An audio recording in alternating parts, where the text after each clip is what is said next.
Marvel ஸ்டுடியோஸோட next big movie Avengers Doomsday. ஆனால் அதுக்கு முன்னாடி Spiderman brand new day release ஆக போகுது. பட் அது ஸ்பைடர்மேனோட சோலோ மூவி தான். ஸோ அடுத்து பிக் டீம் அப் மூவி அப்படி mega size event style movie அப்படின்னா அது அவெஞ்சர்ஸ் டூம்ஸ்டே தான். ஸோ ஏப்ரல் மாதம் ஷூட்டிங்கை அஃபிஷியலாக ஸ்டார்ட் பண்ணாங்க. ஸோ 5 மாதமாக ப்ரொடக்ஷன் போயிட்டு இருந்திருக்கு. ஸோ இப்போ தான் ஒரு 2 டேஸ்க்கு முன்னாடி ஷூட்டிங்கை கம்ப்ளீட் பண்ணியிருக்கேன் அப்படின்ற மாதிரி இப்போ அஃபிஷியலாக அனௌன்ஸ் பண்ணியிருக்காங்க. ஸோ யூஸ்வலாக இந்த அவெஞ்சர்ஸ் மூவியோட ப்ரொடக்ஷன் டைம் பார்த்தீங்க அப்படின்னா 5 to 6 months தான்.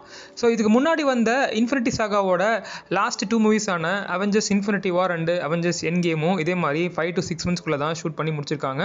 பட் எண்ட் கேம் அந்த இன்ஃபினிட்டி சாகாவோட ஃபைனல் மூவியாக இருந்தனால அந்த மூவிக்கு ரீஷூட்ஸ் போச்சு. ஒரு சில சீன்ஸ் எல்லாம் மாற்றி ஷூட் பண்ணாங்க, எண்டிங்ஸ் எல்லாம் மாற்றி அந்த மூவியில் செட் பண்ணி வச்சாங்க. ஸோ டூம்ஸ்டே மூவிக்கும் அதே மாதிரி 5 monthsல ஷூட்டிங்கை முடிச்சு கொடுத்துருக்காங்க. ஸோ பிரின்சிபல் ஷூட்டிங் 5 மாதத்தில் முடிச்சு கொடுத்தாலும் ஸோ போஸ்ட் ப்ரொடக்ஷனில் தான் இந்த மூவி இருக்க போகுது. அதுக்கு என்ன காரணம் அப்படின்னா சிஜிஐ விஎஃப்எக்ஸ் இந்த மாதிரி பேராமீட்டர்ஸில் இன்னும் பெட்டர்மெண்ட் வேணுங்கிறதுக்காக அந்த விஎஃப்எக்ஸ் கிரியேட்டர் சிஜிஐ அனிமேட்டர்ஸ் இன்னும் கொஞ்சம் ஹார்ட் ஒர்க் பண்ணுவாங்க இந்த போஸ்ட் ப்ரொடக்ஷன் டைமில். அப்போ இந்த மூவியோட ட்ரெய்லர் எப்போ ரிலீஸ் ஆகும் அப்படின்னு நீங்கள் கேட்கலாம். ஸோ ஜூலை மாதம் ரிலீஸ் டேட் கொடுத்துருக்காங்க. அப்படின்னா அதுக்கு முன்னாடி ஒரு 4 to 5 monthsக்கு முன்னாடி ட்ரெய்லரை அஃபிஷியலாக ரிலீஸ் பண்ணுறதுக்கு வாய்ப்பு இருக்குது. பிகாஸ் இன்ஃபினிட்டி சாகாவோட ஃபைனல் 2 மூவிஸான இன்ஃபினிட்டி வார் மூவியை பார்த்தீங்க அப்படின்னா அந்த மூவி ரிலீஸ் ஆகிறதுக்கு 4 மாதத்துக்கு முன்னாடி தான் ரிலீஸ் பண்ணியிருந்தாங்க.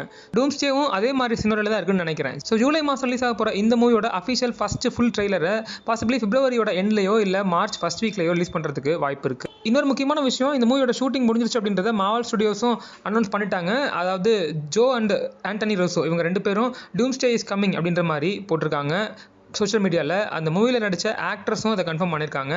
ஒரு சீக்ரெட்டான விஷயம் என்ன அப்படின்னா நிறைய ஆக்ட்ரஸை இவங்க கேஸ்ட் ரிவீல் அப்போ சொல்லவே கிடையாது. சைலண்ட்டாக சீக்ரெட்டாக ஒரு சில டாப் ஆக்ட்ரஸை இன்னும் ரிவீல் பண்ணாமலே வச்சுருக்காங்க. அதை மூவியை பார்த்தா தான் நமக்கு தெரியும்.